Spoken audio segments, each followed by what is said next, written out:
Hello, hi. Can you guys hear me? Good afternoon. Hi Nelly, good evening from China. It's 10:01 p.m. here in China. How are you doing today? Yeah, I'm doing great. I'm doing great. So sorry, I'm keeping you up late in China. You should be in bed by now. No, it's fine. No problem. Yemi and Tomilola, can I'm you? still working, so it's Oh, fine. Go ahead. okay, okay. That's great.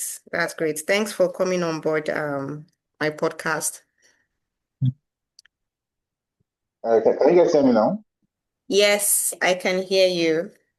So we'll just give All right. like Yeah. 1 minute of warming up so that everybody is in sync and then we can start proper. Okay. Tomilola, can you hear us? Yes, I can hear you, Nelly. Good afternoon. Good afternoon. Good afternoon. I'm so excited to be here. Yeah, same here. All right, so welcome, guys. This is Dark Side of Business with Nelly Essien, and would love to talk about AI agents versus human agents. Is Africa really ready for this shift? So we've been hearing a lot of people talk about, AI getting better, AI getting cheaper. AI don't sleep or complain like humans do. They can do almost everything, but can they really replace real people? So, let me just briefly do an introduction of my guests for those that will be listening because we'll be uploading this sometime next week on my YouTube channel. So, I have with me Victor Bioma, founder of Vic Files Integrated Solutions Limited. I also have with me Yemi Adebo, who is a serial entrepreneur and founder at Hill, a fintech company that creates digital financial footprints for the unbanked. And I have here with me also Tomilola Oluwafemi, who is an experienced AI agent developer building AI systems into businesses across the globe. So thank you guys for coming on board my podcast today. So I'd like to throw a general question to everyone. When you hear of AI agents replacing human, do you see this as a threat or an opportunity, especially for the African businesses?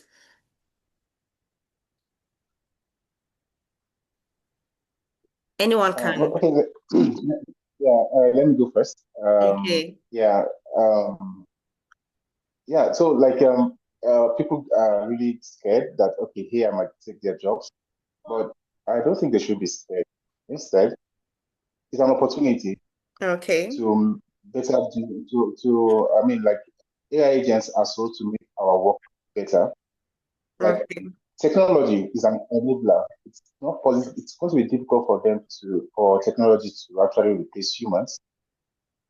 Mm, Yeah, it's supposed to be an enabler, supposed to help you achieve your work at a very, I mean, faster, so to okay. say. Yeah. Okay. Okay. Um, Okay. okay. Somilola. All right.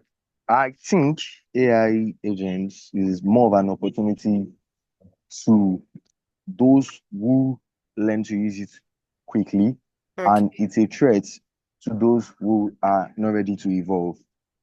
AI agents, in my opinion, is just more of like the emergence of what's it called? The emergence of computer devices Okay. back in the 19th, where people used to, whenever they want to do things related to printing, they have special calligraphers, I think that's what they call them, and Okay. they pay them top dollar to kind of like help them design things and kind of like do things manually with their pen, and their sheet and all that. Mm, But with the emergence of the Macintosh computer, that was the first one to actually like um, infuse calligraphy and font managing properly into a system. Those set of people were replaced like really really quickly, and okay. the shift was like the people that got ahead, that got the information, that got the awareness that, what's it called? This is a beautiful tool. They were able to learn it, and they were able to charge more, because with the marketers, they were able to do they were able to present things faster. They were able to present things much more cleaner format, and it's much more reliable, structured format. Okay. And this way, they were able to make more money. But the Mm. ones still kind of like they were what's it called? They did not change their mindset.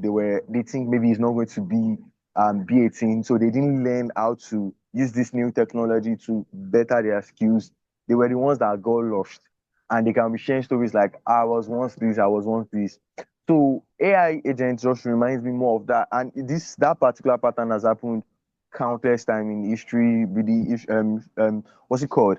Horses, and then the horses and cars came. Yeah. Like there was an entire industry that was dedicated to transportation using horses. There was the carriages. There was the what's it called? The veterinarians in charge, the people selling the horses, the food, the people rearing it. So like a very big, intense industry, because they have been using horses for like years, centuries for transportation. And Mm. in about 5 years, the migration was like very swift. In about 5 years, the migration was very swift, and everybody kind of like ported to cars quite easily. Okay. And I think with AI is similar scenario. If you are ready to adapt, you would make far much more money. And if you are not ready to adapt, that's when AI will be a threat for you. Okay, okay. So I'm going to throw this question to Mr. Obioma. So there was a publication recently that Klarna lost a lot of revenue after they replaced humans with AI agents, because according to the company, they were trying to save costs and get more profits. And along the line, those AI agents couldn't deliver like humans, and they lost so much money, and now realize that, okay, the humans were actually what's been making like Lana function. So I've also come across publications on LinkedIn where you see a CEO announcing that, oh, we're replacing the entire HR department with AI agents and all that. So what would you say? Do you think this is actually going to like be the downfall of businesses? Because from what Mr. Yemi and Tomilola is saying, they're like, okay, they're seeing the opportunities in it, but we should also like have a balanced perspective around, the threat that, AI agents also bring, especially to businesses.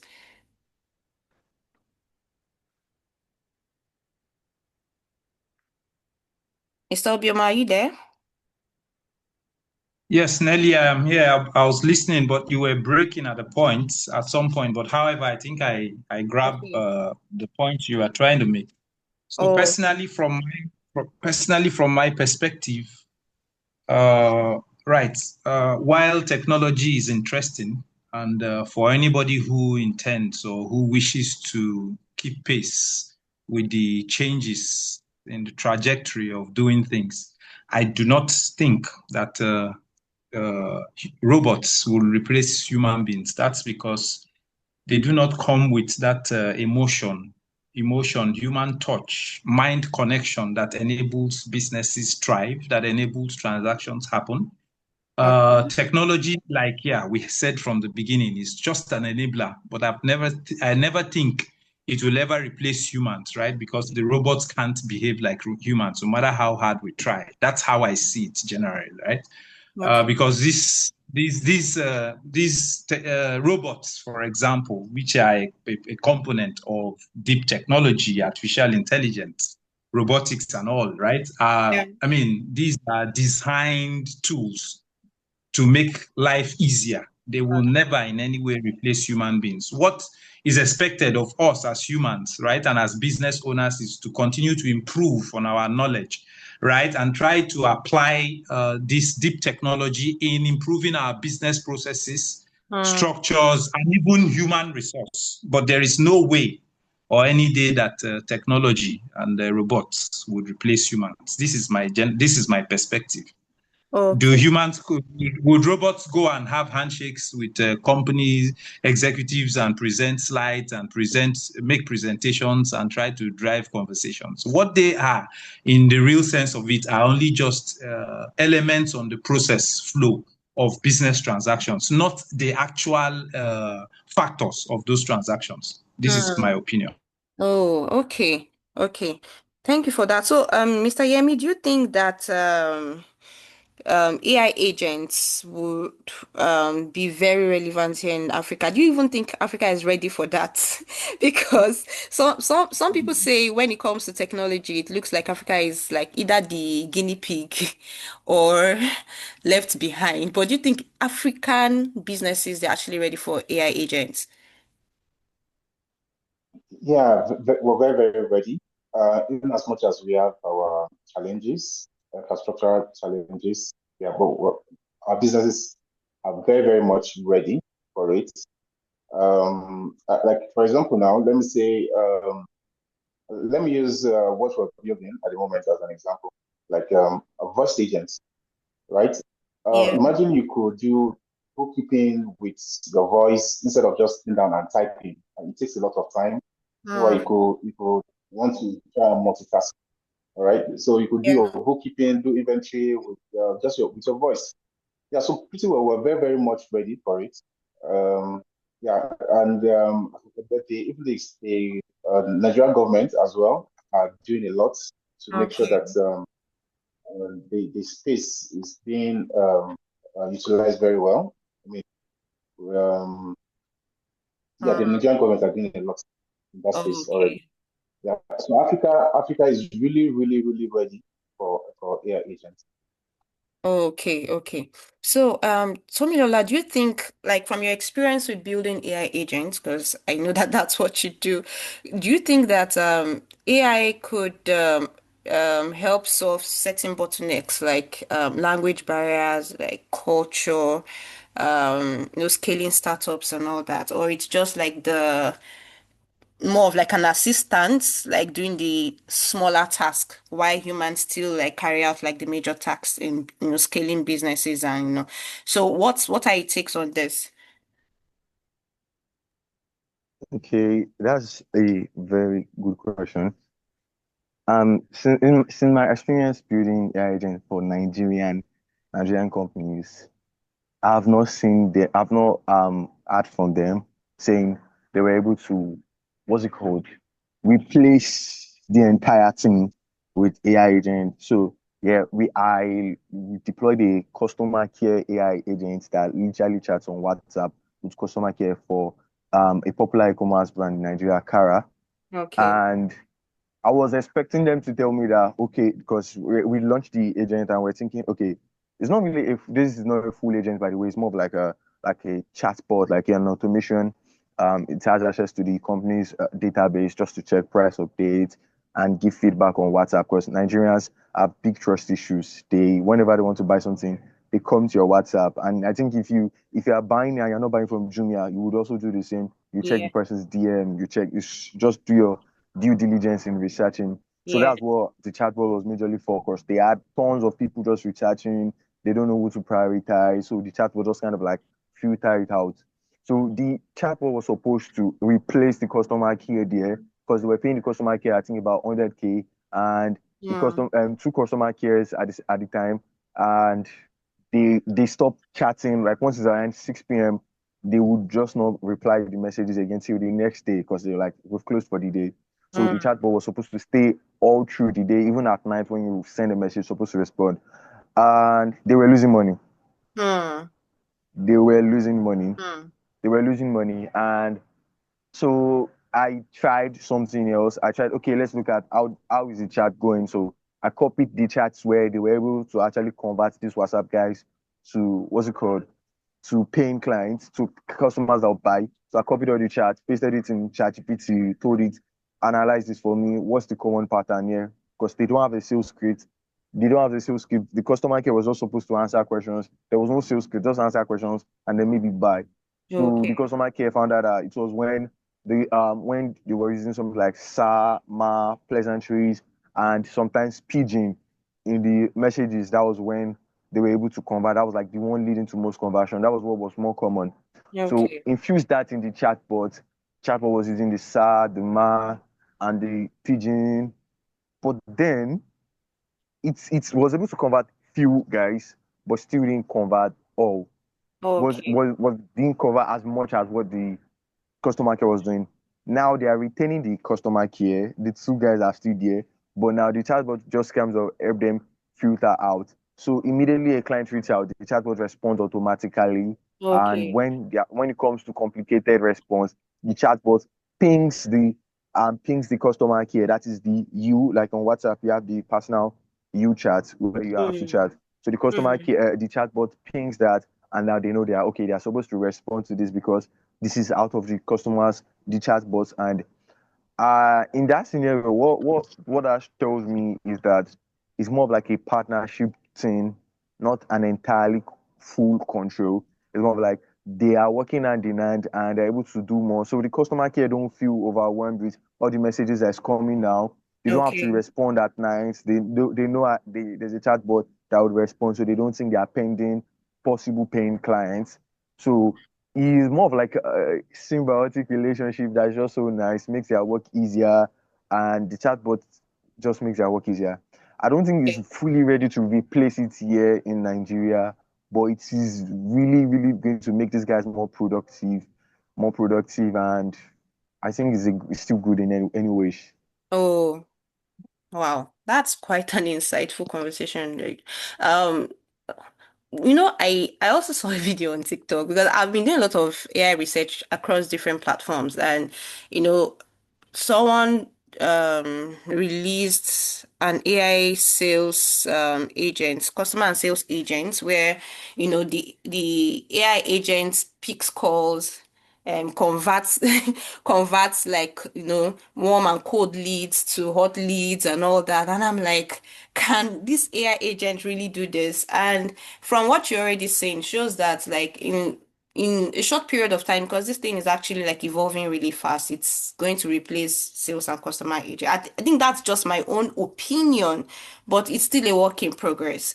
But I would like to ask Mr. Obioma, do you think that Africa is ready for the ethical or regulation issues that comes with AI? Because I realize that as much as we're having most of these tools like being created and people are like wow and using it for both personal and business gains, there's also the ethical issues that comes with it that people are not really like taking note of, and it could also like result to cyber crimes where businesses too can actually like suffer from data losses, breaches, and all that. Well, do you think that Africa is really ready to regulate ethical issues that come with AI agents and inventions? Yeah, Nelly, thanks for that question. Personally, and in my opinion, anything that starts newly comes with its headaches. So essentially, most countries, including Nigeria and across other countries in Africa, Yeah. this is a teething stage for us for deep technology, if you ask me. Mm, And that's basically because the infrastructure is not even there, right? Internet penetration or access is not strong.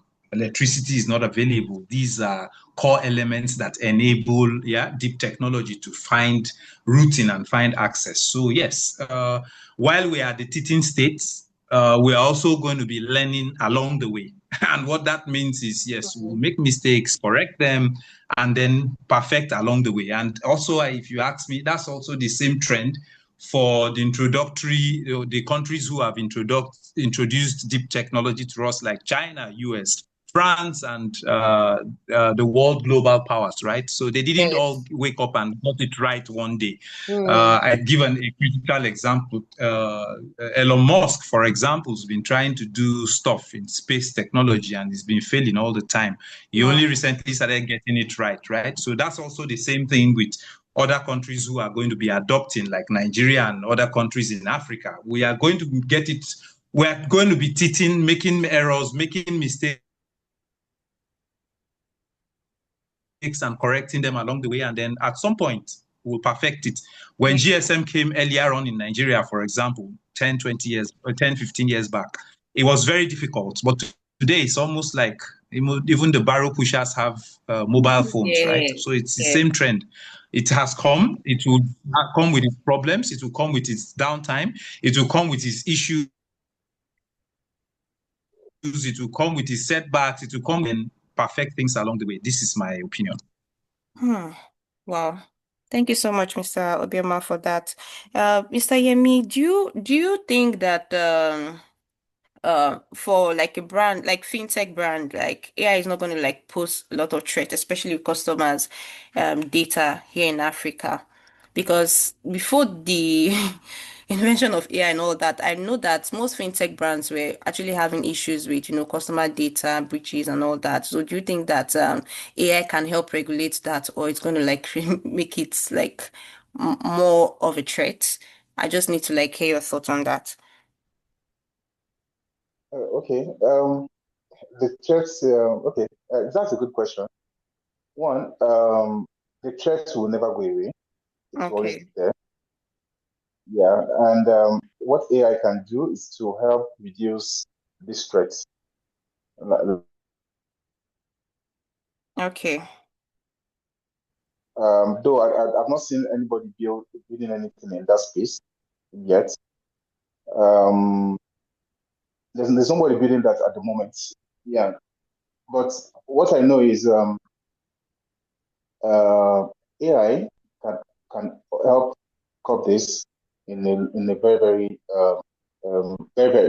good way, so that to avoid any data breaches, even from the banks, from fintechs. Yeah, so the threat will always be there. There's no way you can just push it away. Yeah. Okay. Okay, thank you for that. So I also stumbled on an article that, mentioned some of the terms of service of AI tools that a lot of us ignore.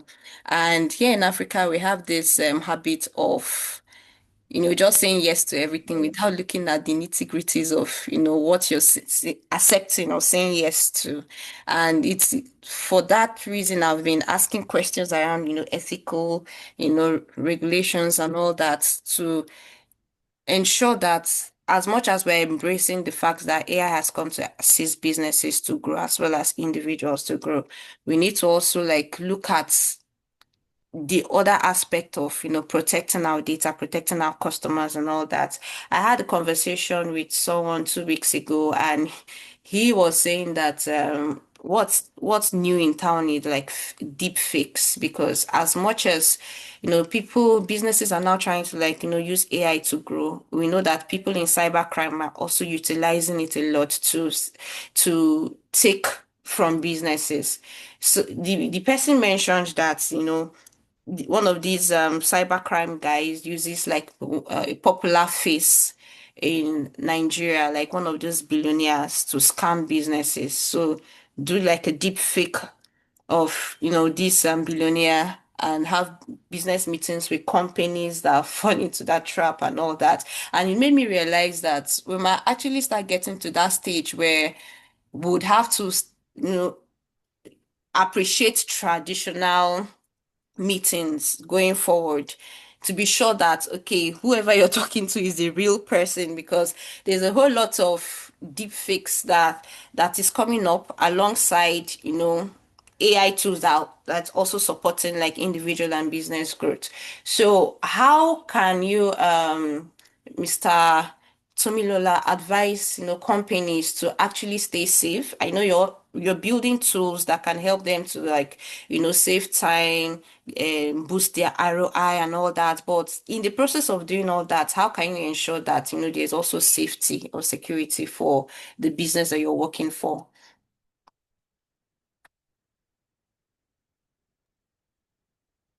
Well, that's a very, very interesting question. I've not had much thought on it.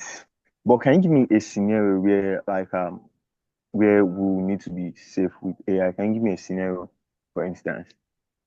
Okay, so say you have like an like an AI company reaching out to you that, okay, look at this tool can help your clients too. Because I get lots of these emails, like a lot of people are building AI tools, but like, okay, look at this tool, use it for your clients to boost customer service, blah, blah, blah, and all that. How do you ensure that that tool is safe for the business that you want to like use it for?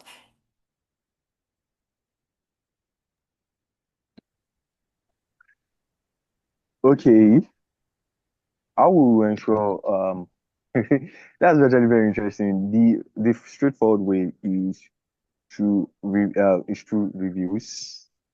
It's through reviews from like platforms like Trustpilot.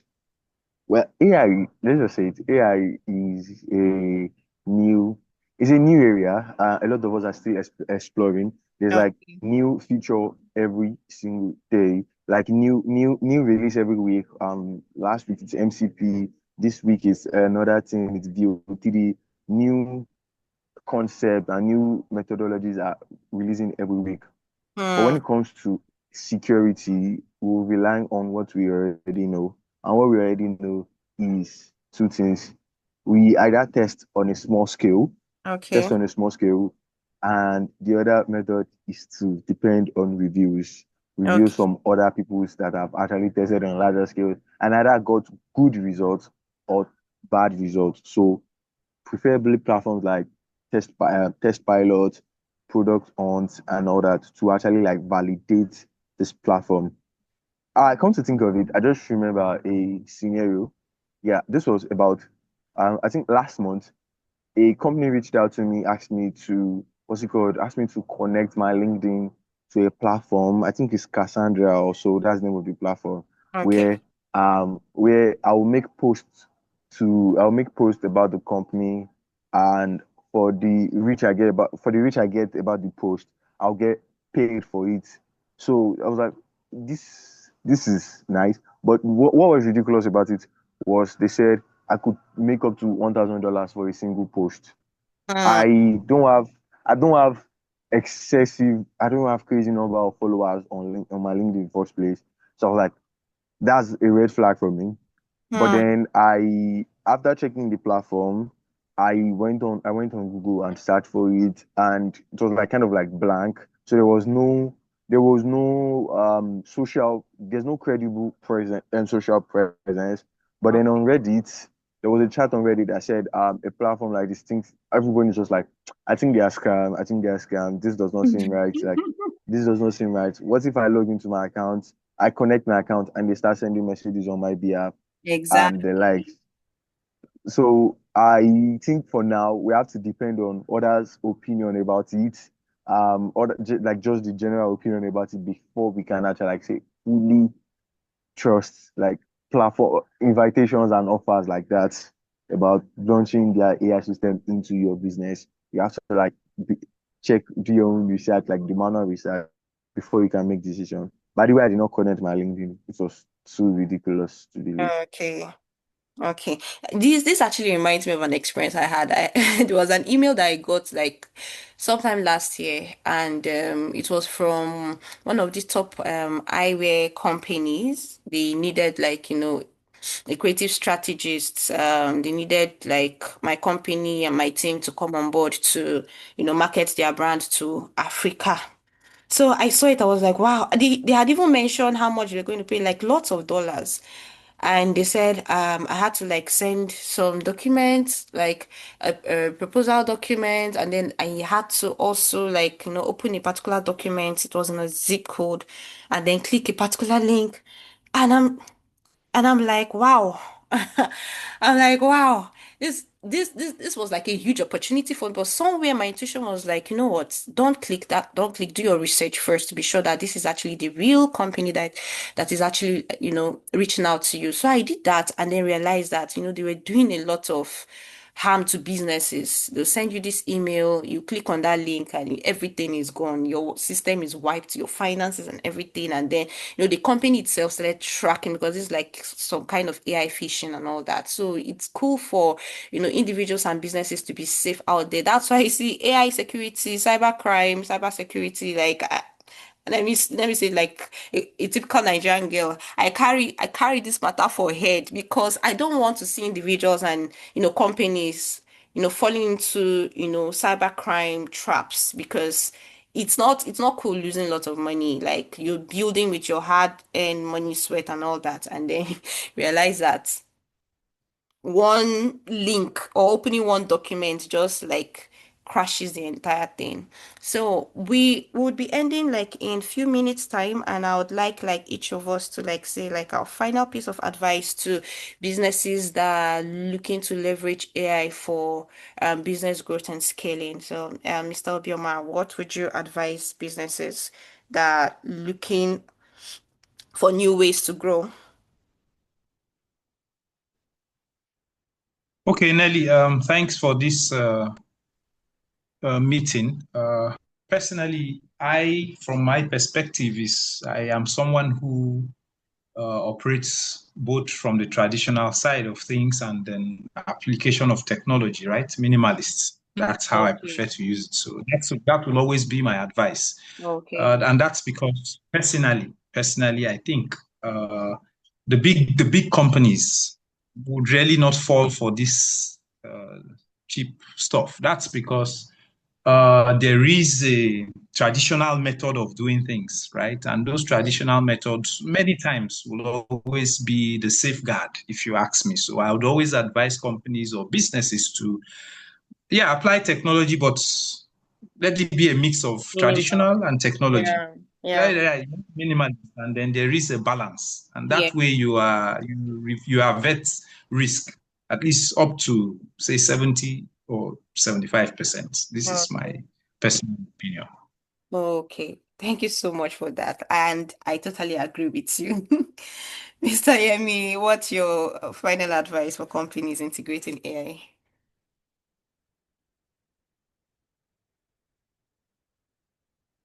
Okay. Yeah. So Mr. Obioma said everything. If, yeah, one needs to be very cautious out there once because your data, people mine data like crazy, and yeah, so it would be funny if you allow your customers' data to be out there. That Hmm. means there won't be much trust between you and the customer any longer, and your company could also be sued for that. So we just need to be very, very cautious. My advice to businesses is to be very cautious in whatever tool they are using to enhance their business. Hmm. Yeah, thank you so much, Mr. Yemi. And Tomilola, do you have any advice? Okay, my advice for companies in this delegate era is is to what's it called? When it comes to is to basically be ready to innovate and maybe dedicate a portion of their team to kind of like figure out how these new technologies arising can be of benefit to the company. Hmm. So they can be at a very, very good position. So Okay. research and also test with small portion of their resources, test with small portion of their resources. Kind Hmm. of like don't put all your eggs in Into one one basket. basket. Yeah. Don't fire all your sales team and say you want to replace it with AI. Yeah. Don't do that. You can test bit by bit so Yeah. you will not run at loss. Yes. And when it comes to security, be open to find you should find yourself in like a community where information like this can pass about what they figured out as dangerous for a Hmm. business to not apply in the business. This Yeah. platform is not good, and also a community where they can discuss their own fears and share suggestions to community and test bit by bit. That's Okay. all. Thank you very much for this session, Nelly.